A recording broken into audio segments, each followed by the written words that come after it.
Iniciamos esta serie de 3 partes analizando la naturaleza y peculiar personalidad de la corporación empresarial moderna.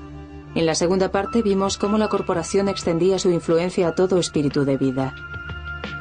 En esta parte final estudiaremos el historial de indiferencia de la corporación hacia la democracia y de lo mucho que hay en juego en el enfrentamiento entre los activistas, gente de a pie, con la institución dominante de nuestros tiempos. The Corporation. Instituciones o psicópatas.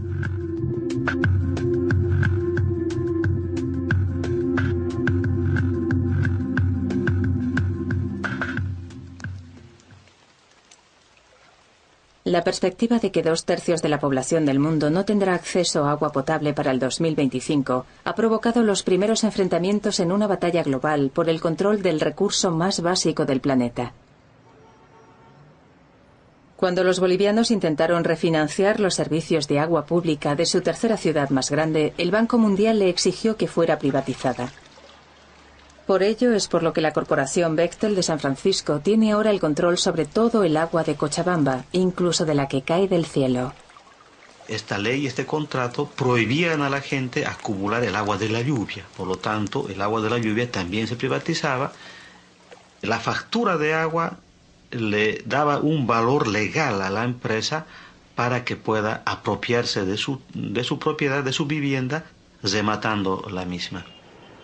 La gente debía optar por una decisión de comer menos, pagar del agua, pagar por los servicios básicos, dejar de mandar a los niños a la escuela, no asistir a los hospitales y curarse en la propia casa, o en todo caso, gente jubilada, por ejemplo, que tiene una renta muy baja, debería buscar trabajo en las calles.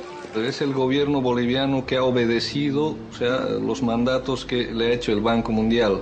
Pero en última instancia, quienes son los responsables de todo esto son las empresas transnacionales que han ido a intentar lucrar con lo poco que tiene el pueblo cochabambino, han intentado ganar dinero con el poco excedente que pudiera generarse en Cochabamba. Los gobiernos en nuestros países lamentablemente son instrumentos de estas empresas.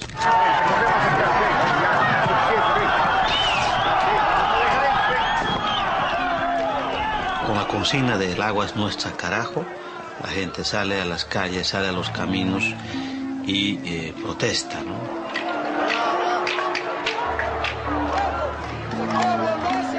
A pesar de que este país atormentado había pagado los préstamos del Banco Mundial con la privatización de la estable industria del petróleo, las líneas aéreas, los ferrocarriles, la electricidad y las compañías telefónicas, el gobierno fracasó al intentar convencer a los bolivianos de que el agua es una materia prima como cualquier otra. Entonces, ahí sí vimos que el gobierno defendía los intereses de la transnacional Bechtel, porque la gente quería agua, no gases. La gente quería justicia y no balas.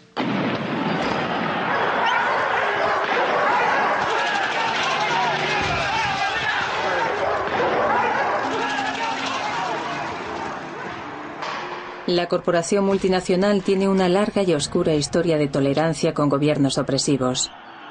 Es el narcisismo de los regímenes fascistas que imponen ideas engañosas mediante estructuras reglamentadas.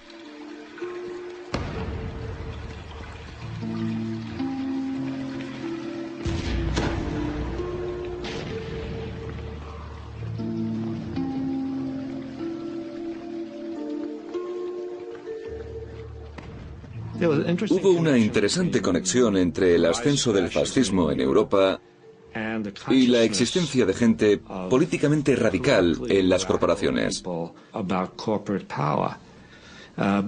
Se ha reconocido que el fascismo ascendió en Europa con la ayuda de las grandes corporaciones. Mussolini era muy admirado entre todo tipo de personas. Los empresarios le querían, las inversiones se disparaban y dio la casualidad de que cuando Hitler llegó a Alemania pasó lo mismo allí. La inversión se disparó en Alemania, tenía a la mano de obra bajo su control y se estaba deshaciendo de los peligrosos elementos de la izquierda. Las oportunidades de inversión estaban mejorando y no había problemas. Eran países maravillosos. Creo que una de las mayores historias no contadas del siglo XX es la de la confabulación entre las corporaciones, sobre todo en Estados Unidos y en la Alemania nazi. Primero, en términos de cómo las compañías, las corporaciones estadounidenses, ayudaron a reconstruir Alemania y apoyaron el ascenso del régimen nazi. Y luego, cuando estalló la guerra, se las arreglaron para que todo continuara funcionando.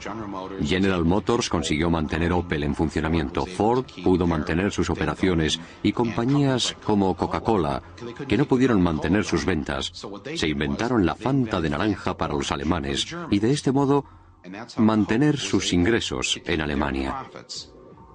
Cuando beban Fanta de naranja, sepan que fue creada para que Coca-Cola pudiera seguir ganando dinero mientras millones de personas morían. Cuando Hitler llegó al poder en 1933, su objetivo era desmantelar y destruir la comunidad judía. Esto era una empresa de tal magnitud que requería los recursos de una computadora. Pero en 1933 no había computadoras. Lo que sí había era el sistema de tarjetas perforadas de IBM, que controlaba y almacenaba información realizando agujeros perforados en varias filas y columnas. Naturalmente, no había software a la venta como lo hay hoy en día. Cada aplicación tenía que diseñarse y configurarse de forma personalizada por un ingeniero. Fue la maquinaria y el sistema de tarjetas perforadas de IBM lo que permitió toda la exterminación mediante programas de tareas. Tomando como referencia el lugar y los conocimientos de cada uno, cientos de miles de judíos y otros enemigos del Reich trabajaron hasta morir. Se almacenaban los traslados de lugar en lugar y se facturaba por mano de obra esclava. Todo esto se realizaba con máquinas IBM. Y luego los campos de concentración. Aquello fue un caso muy especial. Millones de personas de todas las religiones, nacionalidades y características pasaron por el sistema de campos de concentración. Cientos de campos y miles de subcampos.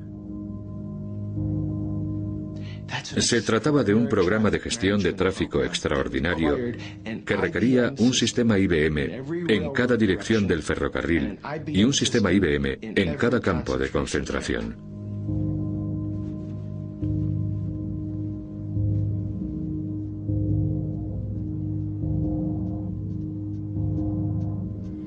Esta es la tarjeta típica de un prisionero.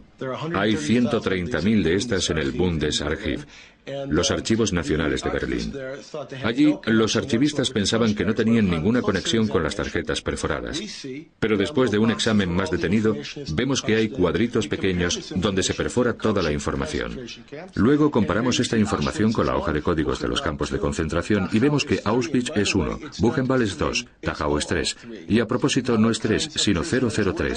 Después, el tipo de prisioneros. Un testigo de Jehová era el 2, un homosexual el 3, un comunista el 6, un judío sería el 8. ¿Cuál era el estatus dentro de los diversos campos de concentración? Pues 1 era liberado, 2 trasladado, 4 ejecutado, 5 suicidio y el 6, el código 6, Sonderbehandlung, el tratamiento especial que significaba la cámara de gas o a veces una bala. Perforaban el número. El material era tabulado. Las máquinas estaban preparadas. Y, por supuesto, las tarjetas de perforación se imprimían, millones de ellas. Y las imprimía IBM en exclusiva. Los beneficios fueron recuperados después de la guerra. La verdad, creo que esa acusación en particular ha sido justamente desacreditada como acusación seria. Esto es, el hecho de que hayan usado equipos es un hecho. Pero la forma de conseguirlos, o cuánta cooperación tuvieran y cualquier tipo de connivencia intentando unir cabos que no están conectados, creo que esa parte ya está desacreditada. Generalmente tú vendes, por ejemplo, ordenadores. Y estos se usan de muchas maneras. Tú siempre esperas que se utilicen de la forma más positiva posible, pero si alguna vez te enteras de que no se están utilizando de forma positiva, entonces esperas que se deje de apoyar eso. Pero eso no siempre se sabe. ¿Acaso se puede saber? ¿Se puede averiguar siempre? Es difícil saberlo. Por supuesto, IBM diría que no tenía control sobre su filial en Alemania, pero aquí, el 9 de octubre de 1941, se escribió una carta directamente a Thomas J. Watson, con todo tipo de detalles sobre las actividades de la filial alemana. IBM no vendió ninguna de estas máquinas, sino que las alquiló, y tenían que pasar mantenimiento una vez al mes, aunque se encontraran en un campo de concentración, como los de Dachau y Buchenwald. Este es un contrato típico entre IBM y el Tercer Reich, instituido en 1942. No es con la filial holandesa ni con la filial alemana, sino con la corporación IBM de Nueva York.